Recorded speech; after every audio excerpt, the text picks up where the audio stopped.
सर्वांना नमो बुद्धाय. जय भीम, जय भारत. मित्रांनो, आज एका अतिशय भयानक आणि संतापजनक आणि तितकाच सामाजिक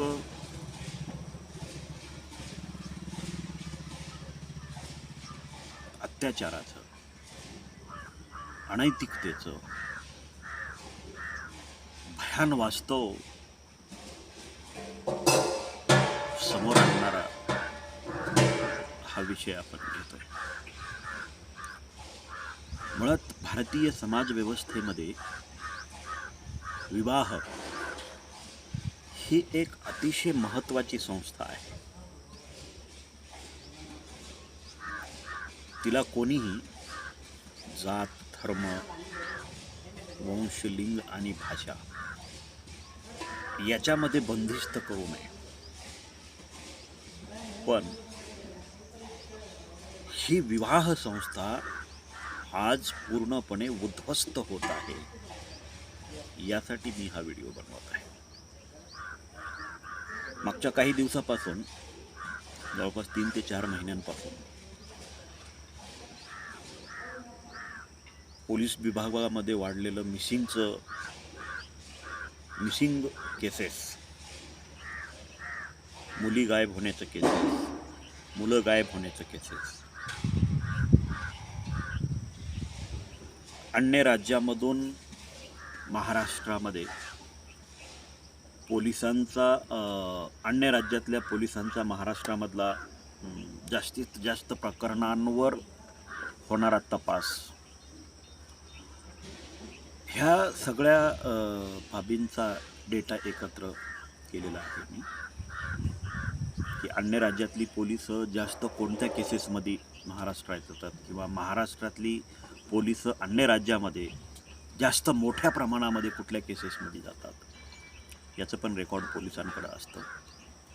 ते रेकॉर्ड मी माझ्याकडे माझ्या परीनं जमा केलेलं आहे. मित्रांनो, चिंतनाचा विषय असा आहे की ज्या विवाह संस्थेला भारतीय समाज व्यवस्थेमध्ये एक संस्कार विधी म्हणून अतिउच्च स्थान दिलेलं आहे. प्राचीन काळापासून आपण आजपर्यंत जरी पाहिलं, बुद्धाच्या विवाहापासून ते आजपर्यंतच्या विवाह पद्धतीपर्यंत भारतीय समाज हा, बुद्धाच्या म्हणण्यापेक्षा सिद्धार्थाच्या विवाहापासून असं आपण म्हणायला हरकत नाही, सिद्धार्थाच्या विवाहापासून चालत आलेली ही जी विवाह पद्धती आहे, किंवा त्या अगोदरपासून सुद्धा भारतामध्ये विवाह पद्धती ही एक भारतीय समाज व्यवस्थेची अतिशय अभिमानाची आणि सुसंस्कृत पद्धत म्हणून भारतीय समाज व्यवस्थेमध्ये रुजवण्यात आलेली आहे. मुळात ही समाज व्यवस्था जर उद्ध्वस्त झाली तर काय होईल, हा सुद्धा प्रश्न फार भयानक आहे. हळूहळू होत चाललेलं पाश्चिमात्यकरण, आधुनिकीकरण, विज्ञान युग, मोबाईलचं युग, ह्या सगळ्या आधुनिकीकरणाकडे जाणाऱ्या गोष्टी आहेत, त्या आपण नाकारू शकत नाही. त्याला आपण स्वीकारसुद्धा केला पाहिजे. पण आधुनिकीकरणासोबत आपण बदलायचं किती, त्याला सुद्धा काहीतरी लिमिट असले पाहिजेत, असं माझं मत आहे. प्रगतीच्या आड मी नाही, विकासाच्या आड मी नाही, पण आपली संस्कृती आणि संस्कार हे जर आपण विसरत गेलो तर पाश्चिमात्य संस्कृतीचं अनुसरण करणं आपल्याला किती महागात पडतंय. पाश्चिमात्य संस्कृती आपल्यावर ज्या पद्धतीने लादली जाते, ती संस्कृती आपल्याला नेमकं कुठं घेऊन चाललेली आहे, यावर सुद्धा चिंतन होणं गरजेचं आहे, असं मला वाटतं. मागच्या 3 ते 4 महिन्यामध्ये मी जवळपास महाराष्ट्रातला अर्धा महाराष्ट्र तरी अशाच काही मिसिंगच्या प्रकरणांमध्ये, लव्ह मॅरेजच्या प्रकरणांमध्ये, मुलींना पळवून नेऊन लग्न लावून त्यांना किडनॅपिंग करून ठेवण्याच्या प्रकरणामध्ये, किंवा आईच्या मदतीने बापाला काहीच माहिती न होऊ देता मुलीसोबत लग्न करून तिला कुठेतरी अज्ञातस्थळी नेऊन ठेवायचं, आणि मग आईनं स्वतःचा संसार वाचवण्यासाठी खोटे नाटे नाटकं करून त्या बापाला घेऊन पोलिसांच्या सोबत त्या मुलीचा शोध घ्यायचा, त्या मुलीला आणून घरी घेऊन यायचं, किंवा नाहीच सापडली तर पुढचे अतिशय भयानक प्रसंग मी मागच्या 3 ते 4 महिन्यामध्ये अनुभवलेले आहेत, स्वतः पाहतोय.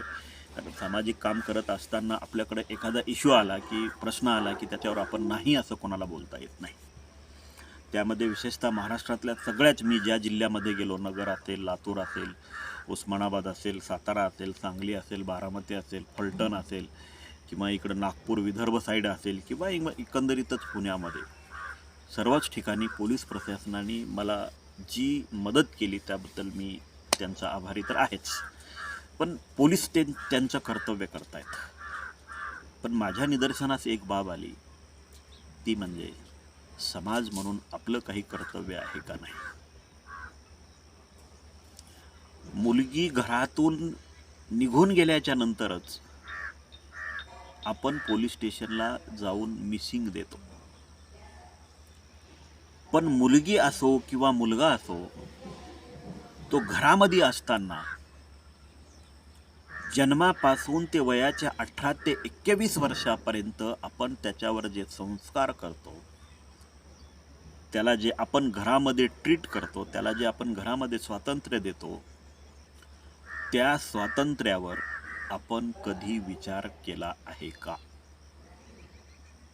आज व्यक्ती परत मोबाईल झालेला आहे, हे वास्तव आहे, हे सत्य आहे. आणि जगामध्ये आज सगळीकडेच आहे, त्याच्यामुळं आपणही आपल्या मुलांना ते फ्रीडम दिलेलं आहे. पण ह्या मोबाईलचा जो दुरुपयोग चालू आहे, हा मोबाईलचा दुरुपयोग या देशातली विवाह संस्थाच उद्ध्वस्त करून टाकायला निघालेला आहे. विवाह संस्थाच उद्ध्वस्त करून टाकायला निघालेला आहे. आणि असे जे काही भयानक प्रकार समाजामध्ये घडत आहेत की आई वडील भाऊ बहीण ही जी नाती आहेत, ही फक्त जन्माने सांगण्यासारखी नाती आता शिल्लक राहिलेली आहेत. या नात्यांमध्ये संस्कृती, संस्कार किंवा एकमेकाच्या प्रती असणारी जबाबदारी, जबाबदेही, किंवा एकमेकाप्रती असणारी आपुलकी, प्रेम, जिव्हाळा, ह्या गोष्टी आता कुठेतरी लयास जात आहेत की काय, अशी सुद्धा भीती निर्माण होत आहे. जिथे विवाह करत असताना आपण कधीही, कोणाचाही विवाह करत असताना, मध्ये काही वर्षापूर्वी तर इतके भयानक प्रकार समोर यायचे, मी त्याच्यावर कधी बोललो नाही, पण आत्ता विषय निघाला म्हणून बोलतो. जसं की पुणे आहे, मुंबई आहे, म्हणजे जिथं जिथं मेट्रो सिटीज आहेत, इथं खेड्यापाड्यातून येणारी जी मुलं आहेत, त्या मुलं इथं 4 वर्ष, 2 वर्ष, 5 वर्ष नोकऱ्या करायचे, आणि नोकऱ्या केल्याच्या नंतर मेट्रो सिटीमध्ये 4-5 वर्ष राहिल्याच्या नंतर गावाकडच्या लोकांना असं वाटायचं की बाबा पोरगा आता मेट्रो सिटीमध्ये सेट झाला आहे. आता तो मेट्रो सिटीमध्ये सेट झाला आहे म्हटल्याच्या नंतर गावातल्या लोकांना वाटायचं की बाबा चला आपण आपली मुलगी देऊन टाकून देऊ. अशा पद्धतीनं बऱ्याचशा मुलींच्या फसवणुका व्हायच्या. त्या काळामध्ये सुद्धा मी ते काम करत होतो, आणि आत्ताही होतात, आत्ताही नाही होत नाहीत असं नाही. पण आता थोडासा पालकवर्ग सतर्क झालेला आहे. ते पाहायला लागलेत जाऊन की बाबा तू खरंच कुठल्या कंपनीत आहे, तुला किती पगार मिळतो, काही नाही, ह्या सगळ्या गोष्टी आता ते पाहायला लागलेत आणि फसवणुकीपासून वाचायला लागलेत. ही एक जबाबदारीची बाब आहे किंवा अतिशय चांगली बाब आहे, याच्या विरोधामध्ये मी नाही. कारण आपण ज्या लेकराला लहानाचं मोठं करतो, तो एक आपल्या शरीराचा भाग असतो, आणि तो आपल्या शरीराचा भाग ज्यावेळेस आपण एखाद्याच्या स्वाधीन करतो, त्यावेळेस आपण ह्या गोष्टी चेक करणं चुकीचं नाही की बाबा खरंच तो व्यक्ती, माझा हा जो काही माझ्या जीवाचा तुकडा आहे, हे सांभाळण्याच्या लायक आहे का, हे चेक करणं चुकीचं आहे असं मला तरी वाटत नाही. बरेच लोक म्हणतील की बाबा आता ह्याच्यामध्ये काय नवीन आणि वगैरे, पण ह्या गोष्टीमुळं काय होते की आता मध्ये अमरावतीमधून आत्ता लेटेस्ट प्रकरण आहे. अमरावतीमधून एका मुलाने, तो मुलगा इथे कंपनीमध्ये, पुण्यामध्ये एका कंपनीमध्ये कामाला होता. मग आता तो कामाला असल्यामुळे गावाकडे गेला, पुण्यातला माणूस गावाकडे गेला की मस्त इन बिन करून बॅग बिग हे ते सगळं, गावाकडच्या लोकायला असं वाटतं की बाबा पोरगं झालं आहे सेट, व्यवस्थित आहे, त्याचं करतंय खातंय. म्हणून गावाकडची लोक त्याच्यावर विश्वास ठेवून मुलगी देऊन टाकतात, त्याला लग्न करून टाकतात. लग्न झाल्याच्या नंतर 15 दिवस 20 दिवस तो पोरगा तिथंच राहतो गावाकडंच. आता लग्न नवीन झालं इकडे म्हणून 1 महिना 2 महिना मुलीच्या घरचे पण वाट बघतात, पोरगं काही कामाला जातच नाही. 3 महिने झाले 4 महिने झाल्याच्या नंतर असं कळतं की पोराला कॉन्ट्रॅक्टरनी कामावूनच काढून टाकलेलं आहे. म्हणजे परमनंट नोकऱ्यांचं जे आमिष दाखवून किंवा मी कंपनीत परमनंट आहे, मी कंपनीमध्येच पूर्ण वेळ कामाला आहे, अशा पद्धतीचे खोटे आमिष दाखवून असे लग्नसुद्धा मधल्या काही काळामध्ये फार मोठ्या प्रमाणात व्हायचे. आताही होत आहेत, पण त्याला थोडासा आळा बसलेला आहे, कारण लोकांना आता सत्य परिस्थिती बऱ्याच प्रमाणात माहिती झालेली आहे. पण तो विषय जरी कंट्रोलमध्ये आला असला तरी आत्ता प्रेमविवाहांच्या नावाखाली उद्ध्वस्त होणारी कुटुंब व्यवस्था आणि लग्न व्यवस्था आज भयानक परिस्थितीमध्ये आहे. मी आत्ताच मागच्या 3 ते 4 महिन्यापूर्वीचा जो माझा ॲनालिसिस सांगितला त्याच्यामध्ये इतक्या भयानक गोष्टी माझ्या पुढं आलेल्या आहेत की ज्याचा आपण विचारसुद्धा करू शकत नाही. ज्या स्त्रीवर घरातला प्रधान पुरुष म्हणून व्यक्ती विश्वास करतो ना, त्या स्त्रियांनीच घरातल्या मुली बाहेरच्या मुलासोबत पळवून लावलेल्या आहेत आणि याचा बापाला थांगपत्ता सुद्धा नसतो. आत्ताची लेटेस्ट केस आहे, मी लातूरला गेलो होतो, एक 8 दिवसापूर्वीची केस. बापाला ही माहीत सुद्धा नाही की आपली मुलगी घरातून गायब आहे. ज्या वेळेस दुसऱ्या दिवशी ह्या सगळ्या गोष्टी त्याला माहिती होतात, त्यावेळेस त्या बापाचं काळीज काय म्हणत असेल, त्याचं मन काय म्हणत असेल की आपल्या घरातली बायकोच जर आपल्या मुलीला आपल्याला न सांगता फूस लावून पळवून देत असेल तर खरंच मला सांगा, कुटुंब व्यवस्थेमध्ये नवऱ्याने आईच्या नंतर घरामध्ये प्रत्येक स्त्रीला, प्रत्येक नवरा आपल्या आईच्या नंतर पत्नीला विश्वासार्ह व्यक्ती म्हणून पाहतो आणि त्या विश्वासार्ह व्यक्तीकडून जर अशा पद्धतीच्या प्रकरणं होत असतील, अशा पद्धतीचा त्याच्यासोबत व्यवहार होत असेल त्या नवऱ्यासोबत, तर त्या नवऱ्याने घरामध्ये विश्वास ठेवावा कोणावर? हे पहा, मिसिंग होणे, तपास करणे, मुलींना पकडून आणणे किंवा मुलांवर गुन्हे दाखल करणे हा पोलिसांचा रेग्युलर ड्युटीचा भाग आहे. पण एक समाज म्हणून आपली पण फार मोठी जबाबदारी आहे. आत्ता मध्ये अशा 1-2-3 केसेस आल्या की ज्याच्यामध्ये मुलीची आणि मुलाची सोशल मीडियावर ओळख झाली म्हणून त्यांनी लग्न लावून घेतलं. मुळात लग्न लावून देणाऱ्या ज्या संस्था आहेत, विशेषतः आळंदीमध्ये फार मोठ्या संस्था आहेत लग्न लावून देणाऱ्या, या संस्थांवर प्रतिबंध घालणे, प्रथम कायदा त्यांच्यावर प्रतिबंध घालणार नाही, पण समाज म्हणून आपली जबाबदारी आहे. मुलीचं वय जरी 20-21 वर्ष झालं, 18 वर्ष झालं असलं तरी मुली मॅच्युअर झाल्यात असं कायदा मानतो. पण कायदा त्या मुलांना किंवा मुलींना जसं मॅच्युअर झाल्याच्या नंतर लग्न करण्याचं स्वतःच्या मर्जीने परमिशन देतो, तसंच 4 दिवस 8 दिवस 15 दिवस 20 दिवस त्या मुलीचा वापर करून त्या मुलाने तिला फेकून दिल्याच्या नंतर कुठलाच कायदा तिला जवळ घेत नाही. त्या मुलीला फक्त तिच्या आईवडिलांनाच जवळ घ्यावं लागतं.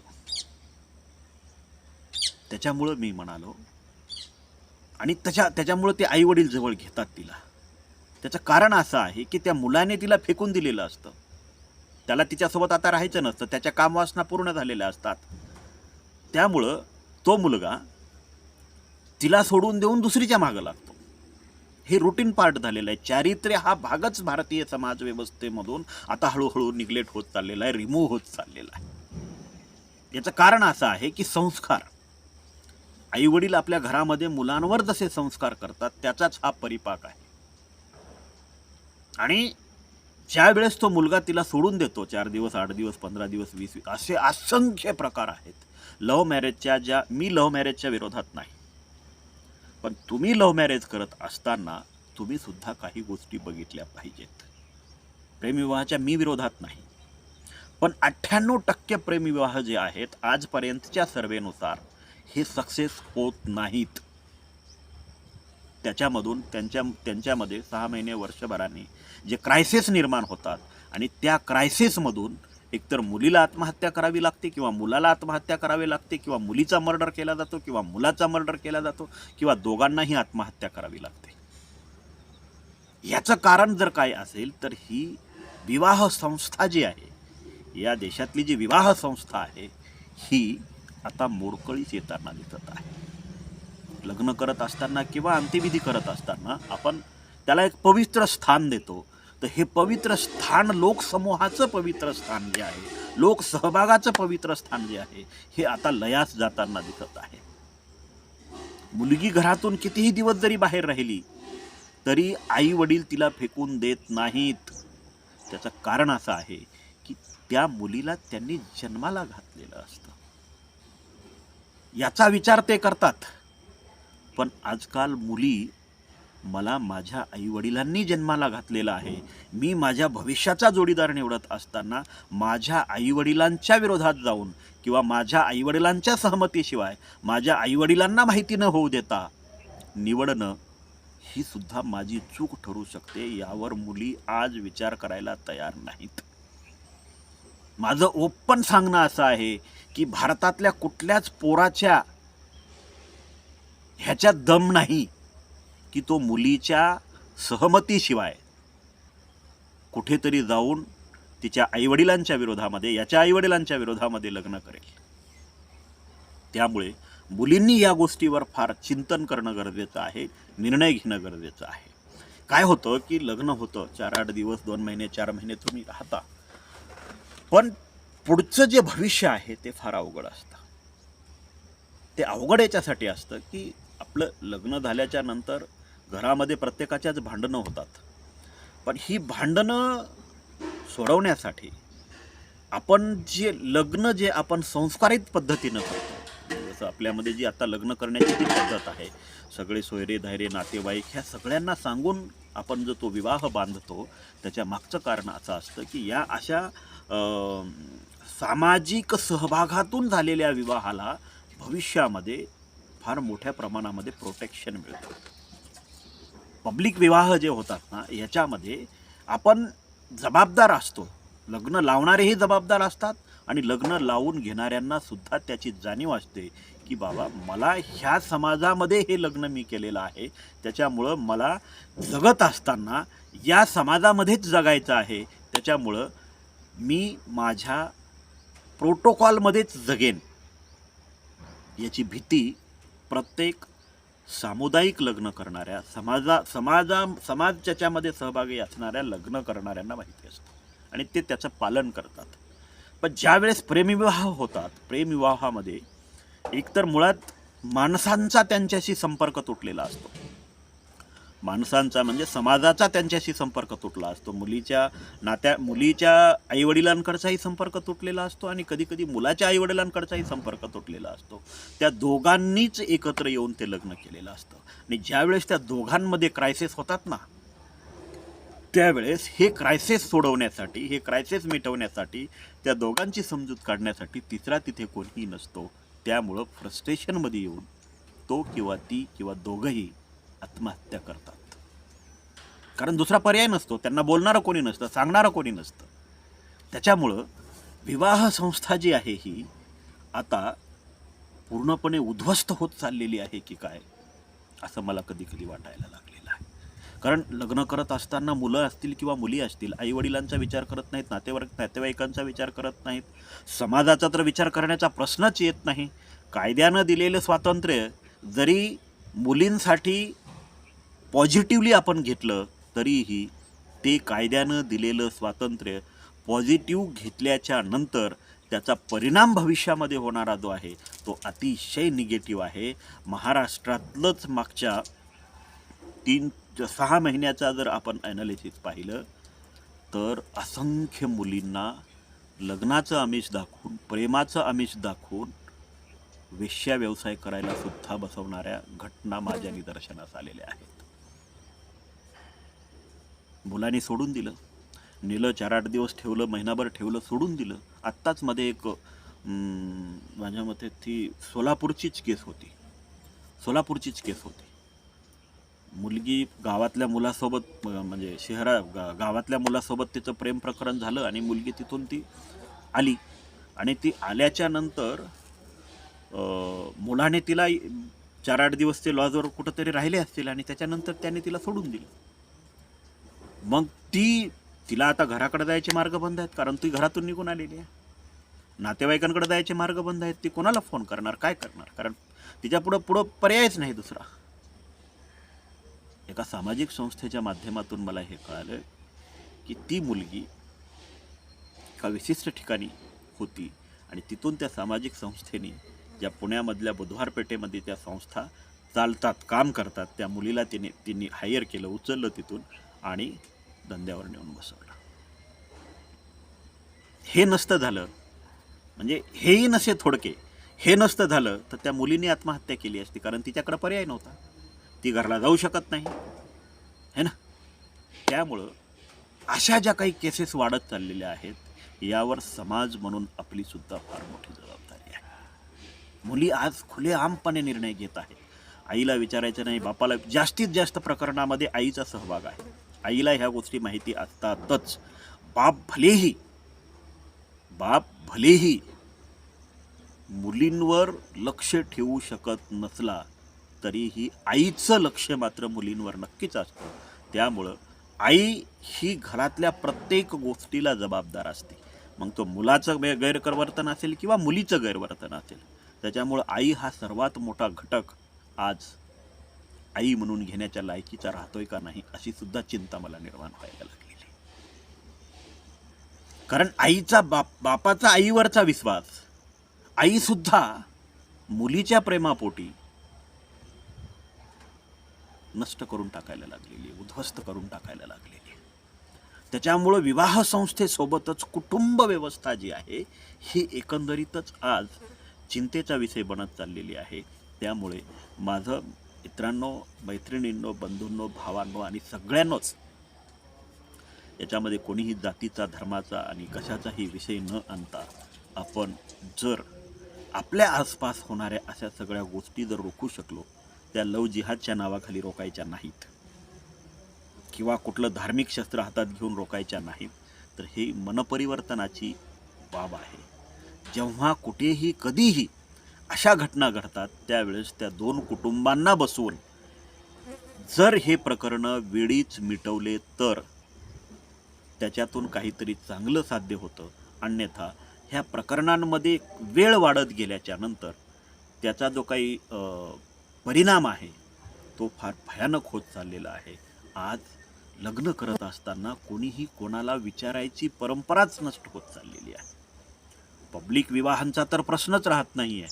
100 पैकी माझ्या मते तरी 70% विवाह, 60% विवाह आज प्रेमविवाह किंवा पळून जाणे किंवा स्वतंत्रपणे लग्न करणे, अशा पद्धतीचं भयानक वास्तव राज्यामध्ये सुरू आहे. परराज्यातून मुली इथं आणल्या जातात, पोलिस इथं येऊन मुली परराज्यात घेऊन जातात. म्हणजे हे मिसिंगचं जे प्रकरण आहे, हे सगळं प्रकरण एक दिवस या देशातील विवाह संस्था आणि कुटुंब संस्था उद्ध्वस्त केल्याशिवाय राहणार नाही. त्यामुळे मित्रांनो, पालकांनो, भावांनो, बहिणींनो, सगळ्यांनीच जागृत व्हा.